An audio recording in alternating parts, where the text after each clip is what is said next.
Rapids. Thank you, Esquire, for the fake countdown there. I appreciate that. For those that don't know me, my name is Richard. I co-lead Grand Rapids along with Esquire. Just a few quick program notes for MISEC in general. You may have seen on the Discord recently and soon on the website that the MISEC organization, the nonprofit that kind of governs what we do here, has new leadership. I am the new treasurer of that nonprofit. There are 3 of us on the board of directors right now. And so we're ramping up there. And here's the really cool thing. We're actually looking for at least 2 more people to help join us. So stay tuned for that. We're going to have some sort of simple application process for people that want to join the board of directors so that we can kind of collect the information and make our decisions and all that. So that's going to happen soon. With all that said, that does mean to look forward to MISECCon 2027. We're going to be buckling down and working on that at the tail end of this year and going to hit it hard next year for that. In addition to that, some upcoming things. Next week, Monday and Tuesday here in Grand Rapids will be CloudCon. Unfortunately, I won't be able to be there because I'll be traveling for work, but I know others from this chapter will be there and other chapters will be there. And if you are so inclined, we are going to be helping host some out-of-town guests on Sunday to be announced and determined where at, but Sunday evening, feel free to come on out and join us for dinner and drinks somewhere probably in the Kentwood or North Grand Rapids area. Haven't picked that out quite yet. So stay tuned for that. It'll be posted in the Grand Rapids chapter subreddit. No, not the subreddit, but sub-Discord channel. I don't do social media very well. So that's all the official stuff going on. With nothing else to say on my part, I'm going to welcome Nick to present tonight on his topic, HTTP chaos. And we should know what that is because we're all pen testers and nerds here. So that is the web. Take it away, Nick. Thank you.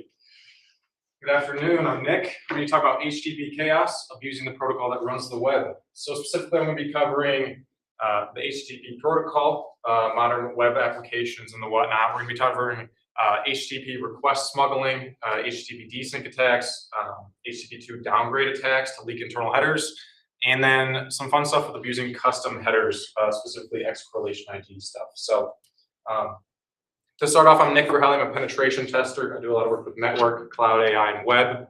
I'm a husband and a dog dad and a West Michigan local. Let's dive right in with some basics of the HTTP protocol so we can all be on the same page. This is what a modern HTTP web request looks like. I pulled this from Google when I made a basic request. And as you can see, there's lots of different headers, lots of text. The main thing I want you to gather from this is just HTTP under the hood is all text, specifically version 1.1. Because of that, there's a lot of fun stuff that we can do with it. Showcasing here, you can literally just create a raw TCP stream to google.com. This is over port 80, and just type into your terminal text and create an HTTP request and get a response. It is all just a text-based protocol that you can do on your terminal as needed. Here I make a basic GET request, which is a standard request you can make to retrieve information from the server. As you can see here, Google, once I make that GET request, I use the method, a path of slash, the HTTP version, which is 1.1, and then the host header here to say my destination server. And as you can see, I get that HTTP response back from Google server. When I was growing up, I thought the web was just URLs. And so this is kind of what I thought about it was you have your protocol, which is HTTP or HTTPS. You have your destination server, which is your host or your domain or subdomain. You then have your path, which is the specific resource on that server that you're trying to access. And then you have your query parameters, often data that is for filtering or you're providing as part of the URL to the web server.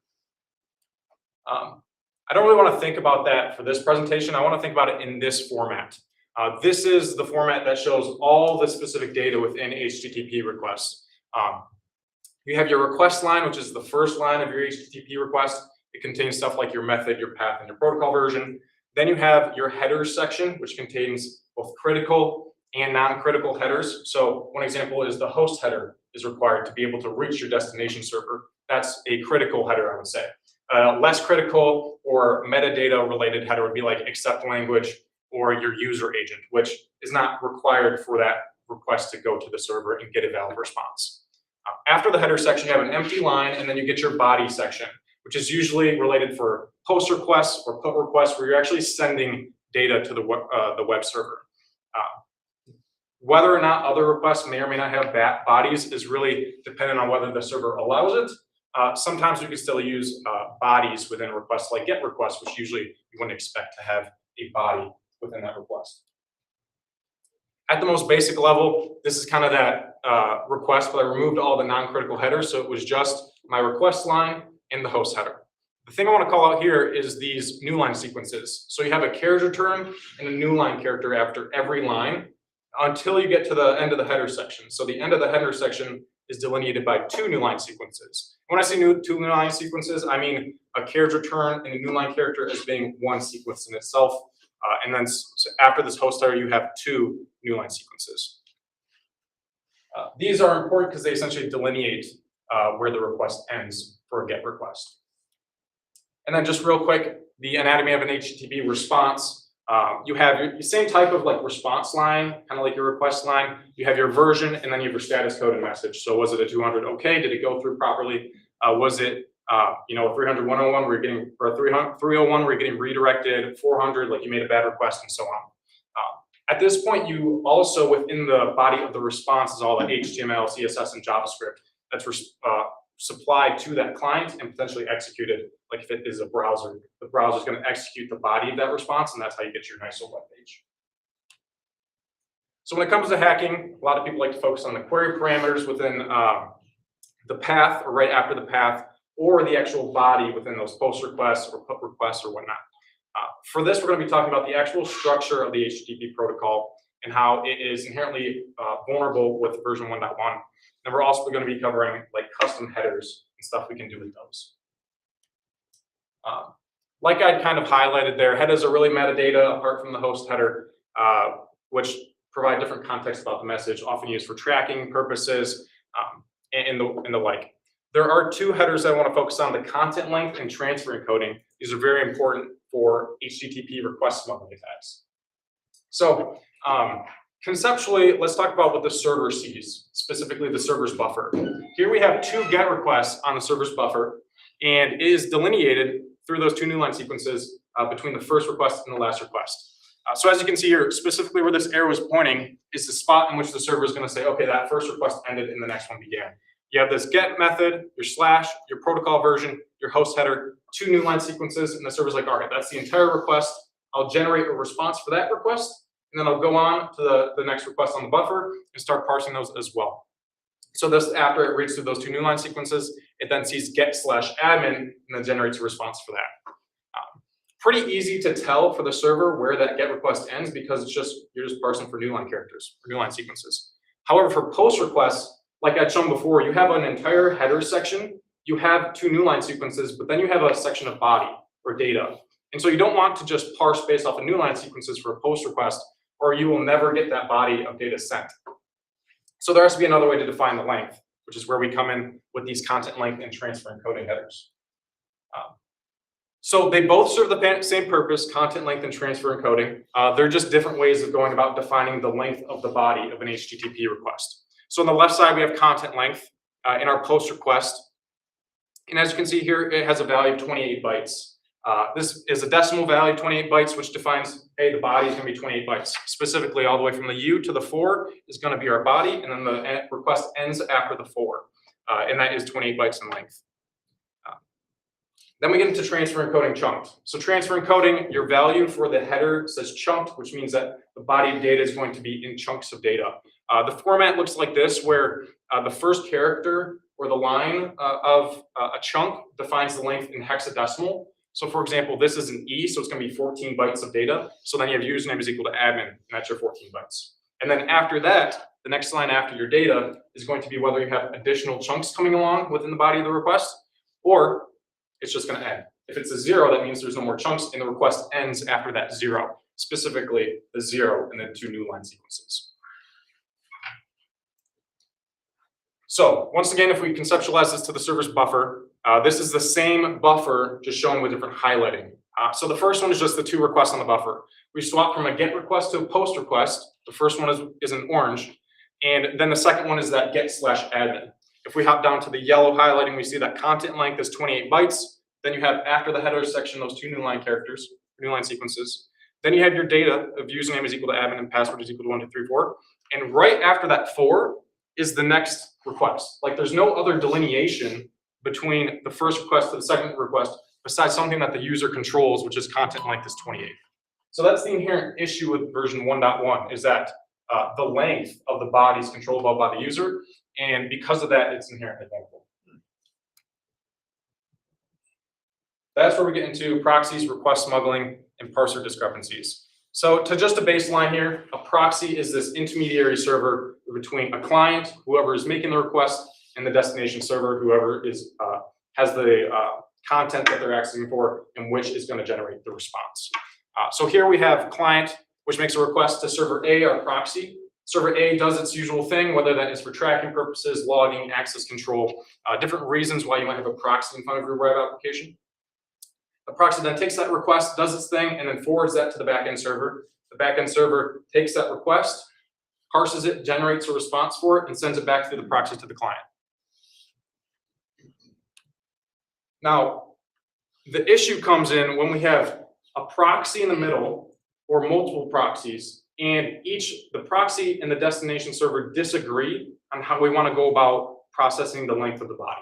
That's the whole scenario here for request smuggling is one might prefer content length while the other one prefers transfer encoding. And I say prefer with quotes because I'll just consider it as preference for this talk, but it can come down to you have extra characters within your content length, which one server can parse and the other can't. Maybe you have a space somewhere that messes with one but doesn't for the other. Because if they are true technologies, then they might work differently, and therefore they might always be a discrepancy in how they're processing the length of the body. So there's a lot of different reasons, but this opens up an attack vector for us. So jumping right in, this is an example of a CL.TE request smuggling vulnerability, or also a CL.TE payload. The CL.TE is the syntax we use for defining a HTTP request smuggling attack or vulnerability. The characters before the dot represent whatever the server or the front-end proxy prefers or sees, and the characters after the dot is what the backend server sees. So in this example, we see that the proxy prefers content length specifically because of the notation here, and then the backend server prefers transfer encoding. So to break that down a little bit different, we have our first request here. We have a post request, and we're including both headers. We're including the transfer encoding chunked and also content length. Now, that's kind of how we confuse the proxy and the backend server is by including two, and then one of them will process them differently. Then we have our entire body, which is the 0 all the way to the Y. So that is going to be the entire body of the request. And as you can see here, this is a somewhat messed up second request that is included in the body. That's going to be our smuggled request that we're trying to get past the proxy. So we send that payload over to our destination. We send that payload. It hits the proxy first. The proxy is going to read this because it goes by content length. It's going to say, okay, I'm going to process this via content length. I see that this is 35 bytes in length. I'm going to read into the body 35 bytes off the buffer. So I go all the way from 0 to Y, and that's what the proxy sees as all the data that is within the body of the request. Then it takes that, forwards it along to the backend server as one request. The backend server sees it and says, okay, I'm going to go transfer encoding chunks. And I see I have a 0 to begin with, which means I have no chunks. Like there's no body to this apart from that 0, which just means there's 0 length for that chunk, and the request ends. So right after here, the server truncates that request. That's the end of the request after the 0. The 0 with the new line sequence here and the new line sequence here, and then it parses the buffer and says, okay, I have a new request on my buffer now, and we have get/robots.txt. That's how we have successfully smuggled this request, because now it's going to generate a poisoned response for that get/robots.txt, and then load that back on the queue to send to the next request. And so that's when any other request that hits the next buffer, it's going to receive this poison response. So although you just requested the root of the web directory, you're getting served the contents of robots.txt. Just to kind of hammer home this concept, I'm going to flip it around. We're going to go transfer encoding and then content length, a te.cl. So the front end proxy prefers transfer encoding, the back end prefers content length. So here we have our payload. We include both headers. We have our transfer encoding chunk set and then a content length of 4 byte set. Then we have a valid chunk of data, which is our smuggled request of get/robots.txt, which has 5C bytes in length. And then we send this along to the front end proxy. The front end proxy sees this and parses it out via transfer encoding. It says, okay, I see this one chunk that has 5C bytes. I read all the way through the buffer, 5C. I see a 0 after that chunk. So that's when the first request ends, after that 0 with the 2 new line sequences. That passes it along to the backend server. The backend server sees that request and it splits it off after 4 bytes because it's going off of content length. And so 4 bytes is going to be the 5, the C, and then the 2, and then the new line sequence, which is the carriage return and the new line are considered 1 byte each. So that's 2. So it truncates after the 5C and the new line sequence, and now you have your fully poisoned request on the server's buffer as get_robots.txt because that backend server thinks the request ended after 5C and a new request begins at robots.txt. And the same thing kind of happens. We've poisoned the backend response, and now when a victim or any type of user or us ourselves make another request to the web application, we get served the contents of robots.txt. Any questions on that? Yeah. So you're trying to, Sorry. LaCroix. you're trying to use this attack, right? Like if you, like you just said, like it can either be you or it can be another victim, right? Like, is the goal usually, okay, well, I want robots.txt or whatever file. I want that, so now I have to also make sure I get the very next request. Like, Yeah. How do you make that happen, I guess? Because like if 500 other people are also hitting the server, how do you guarantee that you get the next request? Spam the crap out of the server, yeah. Yeah, you depends on your attack vector, whether it is you're trying to poison other people's requests by sending them like cross-site scripting payloads, or if you're trying to bypass an access control from the front-end proxy to just get the backend to generate a response for whatever your request is, you need to constantly be hitting the server to try to get your poisoned response, if that makes sense. All right, so this is kind of the concept I've been talking about is your request 1 and your response 1, this pairing that goes on between requests and responses. So normally, I generate request 1 and I receive that response for request 1. Same next request 2 gets response 2. When it comes to request smuggling, you're essentially messing this up. You're desyncing this type of back and forth. So request 1 comes in and you've smuggled a second request in it. You get response 1 for the first part of that request that's truncated. Then you have a new request on the back end.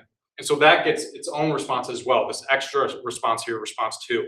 Then whenever request 2 is made, you already get response 2, which theoretically then any request after that is going to get request or response 3. So it's going to be the actual request 2 might get response 3 or 3 gets 4 and so on. So you create this desync on the back end. So if we dive into impact, right, it's cool if you just want to like grab robots.txt to prove it's there and you can smuggle requests, but there are a lot of other things that you can do to prove a lot more impact with these types of vulnerabilities. So this is a lab from the Portswigger Web Academy for HTTP request smuggling. Specifically, I believe this is a CL.TE example. And the main gist is that the proxy is performing access controls and the backend just takes those requests as is. So what we want to do is we want to smuggle requests to this admin path to be able to essentially bypass the access control and gain privileges as an admin. So this is the entire payload as well as the response. I'll dive into the payload a lot quicker here. Essentially what we're able to do is we're able to, if we send this payload, we gain access to the admin panel. We have a post request here as well as our smuggled get request to the admin panel. And there's also an additional like stuff that we do within our smuggled payload that are nuanced for the lab, like setting your host header to localhost. And then you also want to add this like x is equal to. I'm not going to go into details on why you might want to do that.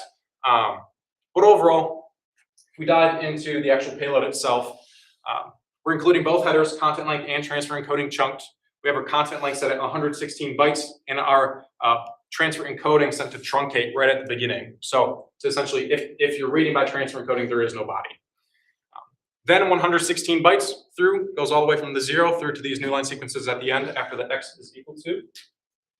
And what we're going to do is we're just going to send that payload, and the front end proxy is going to see that all as one request. Back end is going to truncate at transfer encoding and read get/admin as an entirely new request. This is what the buffer looks like once again. The front end just sees that entire one request. That's all in orange, just it sees it all as one request, even including our content length is 116, which means we go all the way to the new line sequences. The back end though is going to see it as two different requests. So we have this post request. We're using transfer encoding chunked, which is what the back end server sees. And then it'll truncate the request after the two new line sequences. And now the red is our smuggled request that it's going to think is a new request in the buffer. Now we have a nice GIF. So you send the payload. I'll let it run a few times. And then you make any type of request to /does not exist. Hopefully you guys can see this okay. It's kind of big. And then you gain access to the admin panel. Because that /admin request wasn't verified by the proxy, when the destination server sees it, it just assumes that the proxy did its job by performing access controls. And so you're actually able to bypass it to gain access to the admin panel.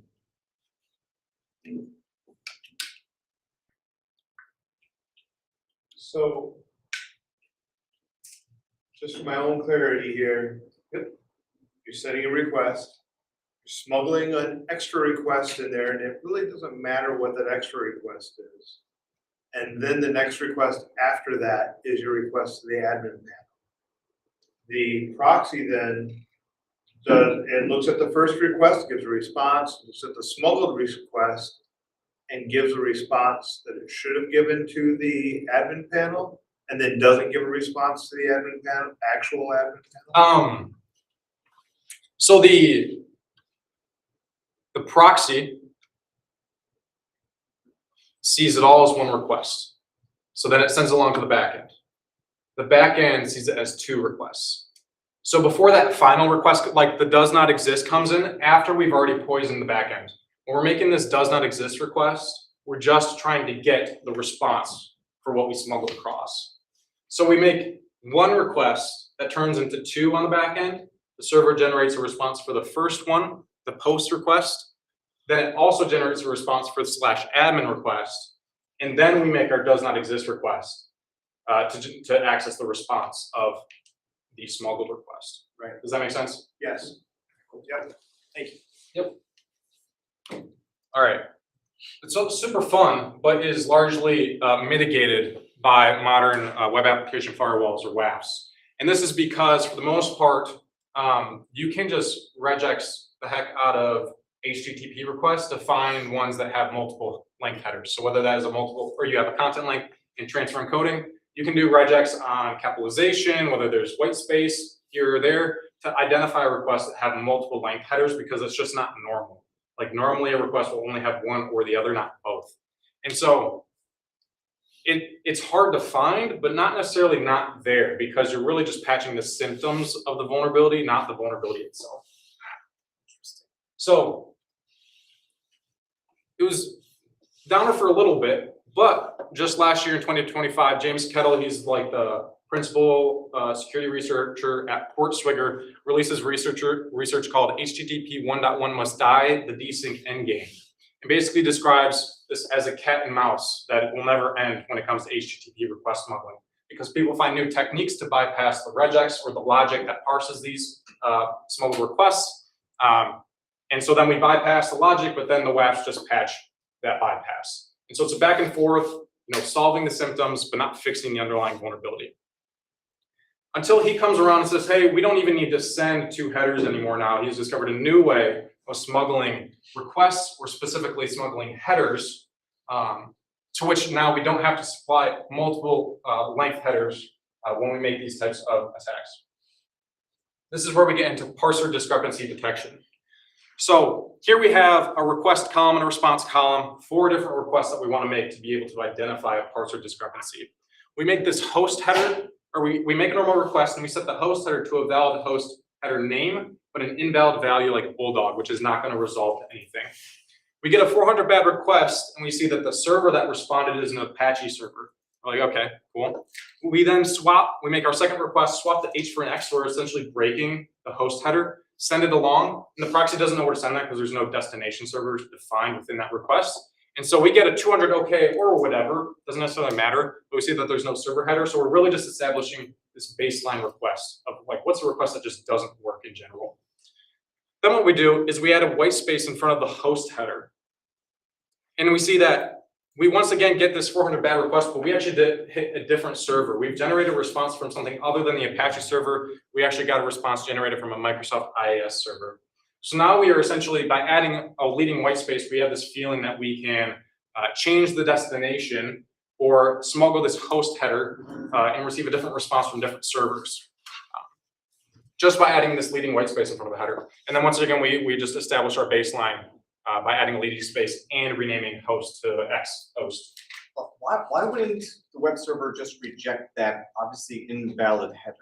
If there's a space For in front of the host. usability purposes, like if there is a white space, you might still want to be able to parse it because you don't want your client's request to fail.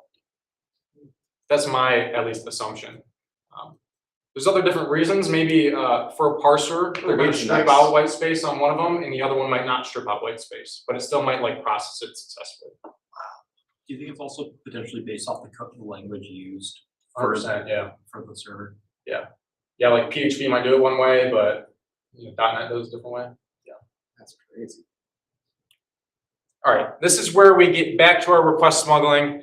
We're back at it. This is kind of what we're gonna go now is visible versus hidden. We're gonna use the same syntax, but this is how I conceptualize it and how James Kettle conceptualizes it. Where instead of like content length to begin with, we're just gonna say, can the front end proxy see this header or not? Is it visible to it or not? And can the back end see this header or not? Or is it hidden from the back end? So in this case, we have a visible hidden where the proxy can see the header, the backend server can't see the header. So we have our GET request. We add in another content length header of 23 bytes. You can see we didn't add transfer coding because we don't need it anymore. We add that leading white space in front of content length. Then we have the data of our HTTP request is our smuggled payload, which is 23 bytes in length. That gets sent to the front end proxy, which processes this request as having a body. It sees content length is 23 bytes. And so it says, okay, this is one request as a whole. I'm going to forward this to the backend server. The backend server parses this and doesn't properly parse the content length header for whatever reason. That might be that it doesn't correctly read the white space and so it thinks it's a broken header, or since there's a white space, it specifically drops it out. At that point, it'll see that we have no body because there's no content length header to describe the length of the body. So I'm just going to truncate after the header section, after those two new line sequences. And then that's where we then get a split within this request, and we've now generated a second request on the back end. So we send this to the server. It gets sent all the way through the proxy to the back end. The back end reads this as a GET request and truncates after this. And now we see GET/404 is a new request. It generates that poisoned response on the back end, and so the next request is a 404 not found. I'd like to add that with James' research, he was able to compromise like 22 million websites that were fronted by Cloudflare using this type of attack. That actually might be HTTP2, or no, this was Desyncs. And he compromised like GitHub websites, Netlify clients. There was a large impact based on these types of parser discrepancies. Here's another example. We're doing a CL.0 desync, and we're also using the expect header. So going off the notation, the front end sees content length and correctly parses it. The back end sees 0 length of data. Really kind of similar to the first one. What happens though is we're using this expect header to confuse the proxy and the backend server. So the expect header is this special type of header that you can send. You send, as you can see here, expect and then a 100 continue. And essentially expect splits the request into 2 phases. So the first request, the client only sends the header section. So it'll send the request line and the rest of the headers. Then the purpose is that the backend server is going to respond with saying, yeah, those headers are everything you need, you're good to go, and then you can send me the body. Or like you're not good to go, fix your request or whatever. So that's the first phase. The second phase is once the client knows that the request will go through properly, then it sends the rest of the data within the body. Now we have this kind of split between header section and body, once again, where we can add some confusion. So what's going to happen is the front end proxy is going to see this all as one request. It's going to see this expect header and say, okay, we're splitting this into 2 phases. It's going to receive the header section Say, okay, the proxy is expecting a body, forwards that to the backend server, and the backend server might not parse the expect header correctly. And so if it doesn't parse the expect header correctly, it doesn't know that there's a body coming along the way. So it's not expecting a body. Then when we send our body as the second phase of that request, the proxy reads it, says, okay, this is the body I was expecting. I'm gonna send this along to the backend server. The backend server takes that and is like, okay, this is a new request on the buffer. I'm gonna parse it as is. And now we've successfully smuggled another request.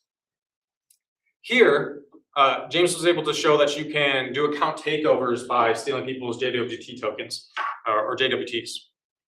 So we have a post request with an expect header, 100 continue, and our content length of 64 bytes. The 64 bytes runs through all of our smuggled payload from the G all the way to the end of the host header.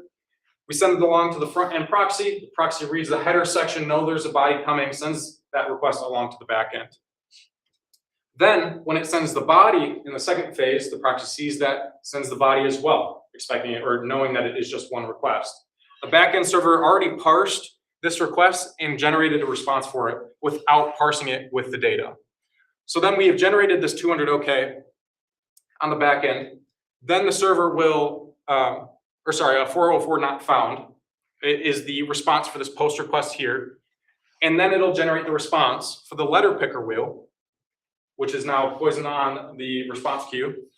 The response queue is then, or someone makes a post request to authenticate to the application. That hits the backend server and they receive the letter picker wheel, the response for our smuggled request. Then we go ahead and make a normal GET request to the web application and we receive their token for authentication because we received this request response. So we can do an ATO there. So that, I mean, you have to time that down to the millisecond, essentially.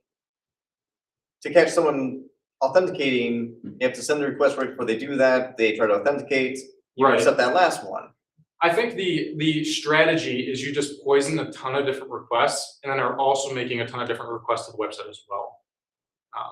So you're loading up the response queue with tons of smuggled requests, and then you're basically trying to like offload other people's requests onto or responses onto your request. So it's almost like a password spray in reverse. You're saying a whole bunch of requests and hoping that you end up getting That something you get back. tokens, yeah. But so it's just like not necessarily targeted, right? Like I Correct. can't be like, oh, I want Richard's token. Exactly, It's just yeah. like the next person to log in. Yeah. But like if 700 people are logging into this thing, now I have 700 active sessions.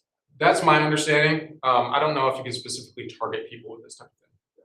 Maybe there is, especially if you're like, I don't have this in here, but let's say you smuggle a request that you know is actually going to exploit like a cross-site scripting vulnerability. So let's say this is a GET request to / and has a query parameter, and you know that the response for that is going to come back with a valid cross-site scripting parameter that will execute in the browser of whoever receives that. Maybe you could put some logic into your JavaScript to make sure that you target the right person. Like if you know that there's an email header and you're specifically targeting someone, you could validate that with the JavaScript, but that's another kind of attack path, I guess. All right, so that was 1.1. HTTP 2 fixes the vulnerability with 1.1. HTTP 2 is now a binary protocol, so it's not technically text, it's binary. And it splits the request into data frames, specifically a headers frame and a data frame. The headers frame and the data frame are both prefixed with the length of that request. And so therefore it is dynamic based on the request you send, the protocol then decides the length. So you can't spoof it in any way because it's determined outside of the content of the request. So as I kind of said, the message boundaries are explicit, so you can't kind of spoof and define the length your own way. This is what that looks like. As you saw before, you have headers that are text-based. Now you have these pseudo headers which define the request. So as your method is now GET, your scheme is HTTPS, and that's all in your headers frame. Then you have your data frame, which in this case is like your queue is equal to widget and page is equal to 1. That's all the data that you're trying to send to the request. It's used in 2 frames, and all those lengths are defined outside of the request in this prefix here of the frame. However, there are definitely still vulnerabilities, especially if you're still integrating with 1.1. You can even do request smuggling with 2, I believe, but you have to do it a little bit different. I'm not an expert on that type of stuff. But let's say we have a proxy in the middle between us and our destination server. And when we make requests to the proxy, we're using HTTP2. But then on the back end, the proxy decodes that back into HTTP 1.1 and then provides that to the server as 1.1, the vulnerable version of HTTP. This would be for several reasons. 1.1 was maybe the mainstream supported one, and they didn't know that downgrading from 2 to 1.1 can increase vulnerabilities. And so they didn't fix the back end, they just made sure that all the clients were connecting with version 2. Or maybe the backend server is super old and doesn't support version 2. For whatever reason, the proxy ends up downgrading and decoding all that binary back into text on the backend. All right, so we're going to exploit this once again, but like I had kind of shown, we're going to do an attack that leaks the internal headers that are appended by the proxy, which I'll explain. Basically, we're going to add the content link header back in because we know that this content link header might be leveraged by that backend server because it gets decoded back into 1.1. So we make our post request. We're going to send our content length to 96 bytes. And as you can see, our body is definitely not 96 bytes. It's actually going to run way past the end of the body. What that's going to do is we're going to actually try to read in to additional data that's on the server's buffer. That kind of like a Stack Overflow type. That's how I conceptualize it. Yeah, I don't know if that's technically right, but might be. So on this proxy, the proxy is adding internal headers that are important for the web application that is not visible to us normally. So I send a request to the proxy adds in like logging IDs, correlation. Maybe the proxy requires authentication to reach the backend, for example, so it adds in an API key on the backend or a token. There's a ton of juicy information that is included on these headers that the proxy is appending to the request. But what we're doing is we're essentially stealing those headers and then adding them back into the body of our data or of our request. So here we have this Q is equal to widget parameter. We chose this specific parameter because it's actively reflected in the response from the server. So if you've gone on any type of like Google, for example, and you type in widget, let's say, into the search bar, and it says your results for widget, here's all your results. Or you search for widget, here's your results for widget. That widget value is directly reflected in the page. What we want to do is we want to get these headers also reflected in the page. So what we're trying to do is read past on the buffer or wherever these are living, add them to the end of widget, and then that'll get reflected in the pages if we typed those in to the search bar. So ideally, when we send this payload along, the front end is going to see this as HTTP2, the binary protocol. It's not going to really do anything with content length. The backend is going to see this and process this with content length. It's going to say, okay, we have 96 bytes, so I'm going to read 96 bytes into the buffer, which runs all the way from Q to the end of the 14 on this IP address. And then the server processes that as if that was data and then sends it back in our response saying, here's your results for widget, and then includes all those headers as well. All right, that's enough about those types of attacks. One other area I wanted to cover was custom headers. Now we can exploit those. It's not nearly as lengthy as before, but something I did want to touch on. So custom headers are often used for a lot of different reasons, and they're added all the time by web developers to their servers or infrastructure developers. They're used for logging, tracking, access control, potentially. A lot of different reasons why you might want to have these internal headers going on your web application. Usually what happens is the server tells the browser what they can and cannot use as headers, and then the client might end up making a request with that header included.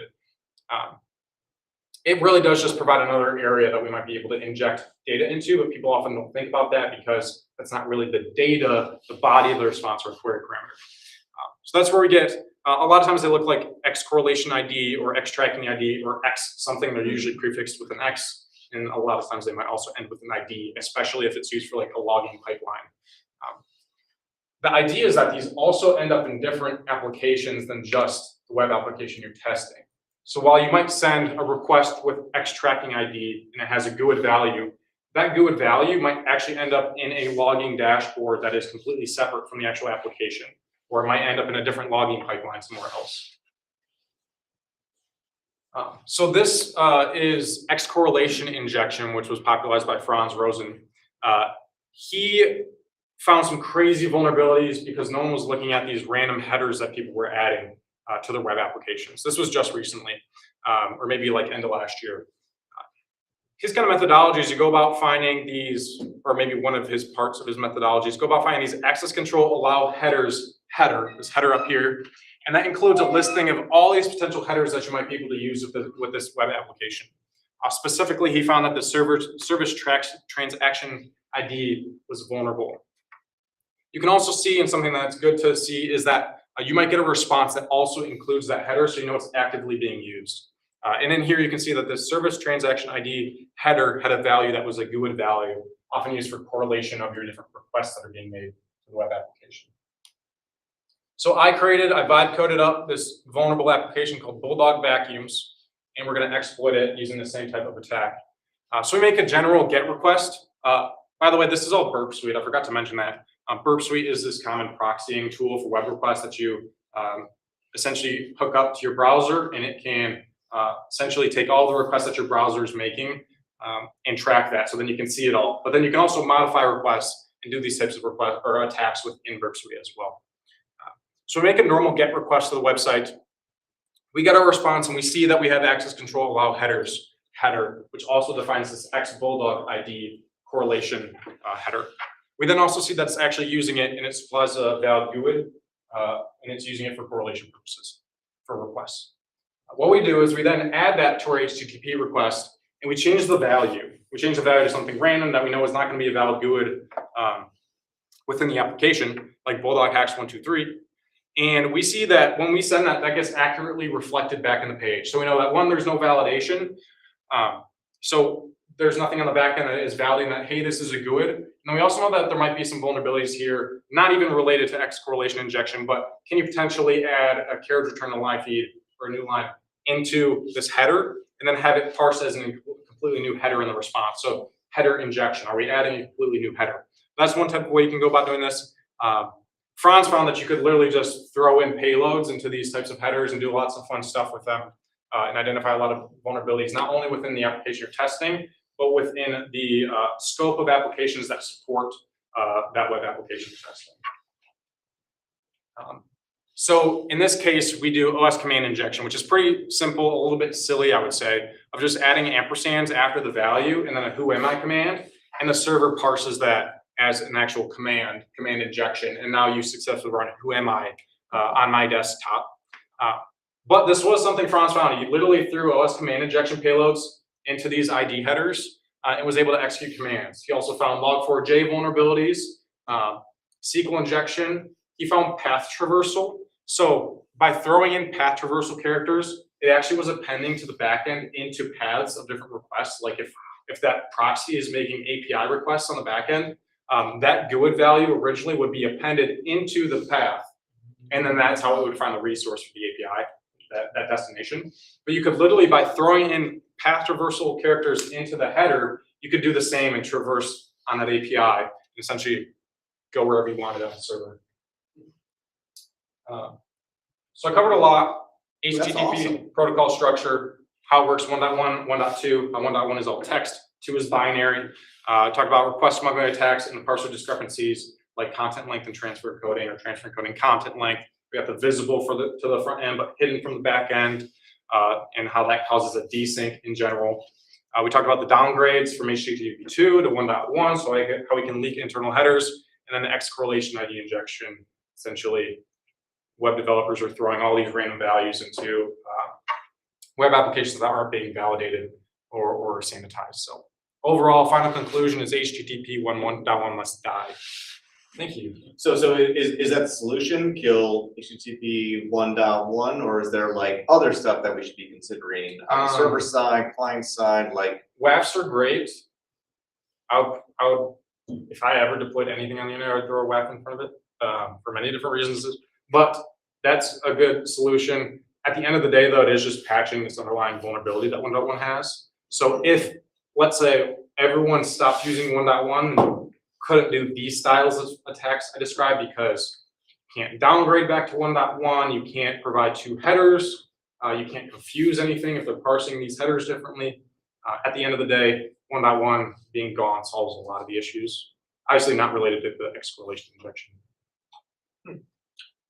So the X correlation injection, that has to be done with a downgrade or? No, that was just something different I want to talk about. Okay. yeah, That was just like totally. attacking custom headers. Is that still possible with 2.0? Should be, yeah. Sweet. And, I know what I want to play with now. so I mean, putting extra commands in there, you talk about like directory traversal, but you could also start like a Python web server or Yeah. reverse proxy or. You're getting access to the underlying systems. Does it give you system access or just access to wherever? Let's say OS command injection, you're going to be running over the context of whatever user is running the web application, or Okay. specifically whatever is running the thing that is running the code that's parsing or executing as. So whatever that user is. You get command injection as that user. And now whether they have access to Python or not, you could use that. Other types of utilities that are on the system itself that it can access, it can do that. So if all users are admins, then. You're looking good, yeah. Alright. And this is why you don't let Apache have sudo access. Yeah. Did they, in that example, the guy who published that, did he give any reasoning as to like why? Like, I'm just trying to picture what could you possibly be doing on the back end that you're like, oh yeah, this is a good idea. Let's run this header as a command. Yeah. Like, I think it's something like you expect malicious data to be input into the query parameters or the body, but you're not paying nearly as much attention to the headers. But then what you're doing with those values of these new headers is that you're throwing them into different applications that you originally wouldn't be doing. In that way, if you're evaluating code and your injected values in there, you can, any types of characters you might be able to modify the way that code is executing, especially if they're not doing any type of validation. On the topic of 1.1, are there any modern browsers that are using 1.1? What's, you know, I always understand like we just can't turn it off, Yeah. but what's stopping us from turning it off? Broad application. Legacy clients and really old applications, I think. I think a lot of them, I think the problem, So if you're a new application, why are you deploying 1.1? I think it's usually you're deploying it not knowing that it's vulnerable, but you're also deploying 1.1 for backwards compatibility reasons, and you're just deploying it for usability, but you're not expecting it to be like you're expecting all your clients like modern Chrome to be using 2 or 3. I think a lot of the issues come with the downgrades when you take HTTP2 on the front end, but then you downgrade it on the back end. Because it's kind of like how low-hanging fruit for vulnerability scanners a lot of time is being resolved because it's easy to check for. Throwing multiple content length and transfer coding and seeing if there's a basic detection you can do there to see if it's vulnerable is rather easy for a vulnerability scanner to do. It's not like a super complex issue. But the parser discrepancy stuff takes a lot of customization to be able to exploit. So I think it's on the front end, they probably are using HTTP2 and asking making clients use 2, but you can still use 1 if you're an attacker, or they enforce 2, but they still downgrade it at some point on the back end. A lot of times it's also these cloud providers like Cloudflare or anyone else fronting other people's stuff where they're supporting 1.1 on the back end to make sure that nothing falls through the cracks for the clients. I also know a couple OIDC and OAuth2 providers that only support 1.1. I didn't know that. That's interesting. well, I'm sure it was like, well, it's gonna cost us $500,000 to rewrite all of our code. Right. To support 2 natively versus like, well, we'll throw a proxy in front No, of it. we're at free cloud. For Yeah. $5,000. Your X, your allow list at the end, was making me think of like, you know, CSP has certain sites that you can go to and that you can use, and they're probably actually trying to put some security in front of their their site by only allowing these Right. specific headers, but they're also showing you what they're allowing. I'm not entirely confident about all the details with that header either, so that's definitely a possibility. Are you using like intruder? If you were gonna weaponize this, would you use like for intruder to like for the custom headers specifically, like For the trying to custom headers, yeah. You could probably also fuzz with them with like FUF. Intruder is a nice, easy way to do it in Burp Suite too, though. And like you probably have your custom, like there's custom lists that you can just keep in Burp Suite, and it'd be really easy to test versus copying it into tools. So yeah, probably just intruder, throwing a ton of crap at it.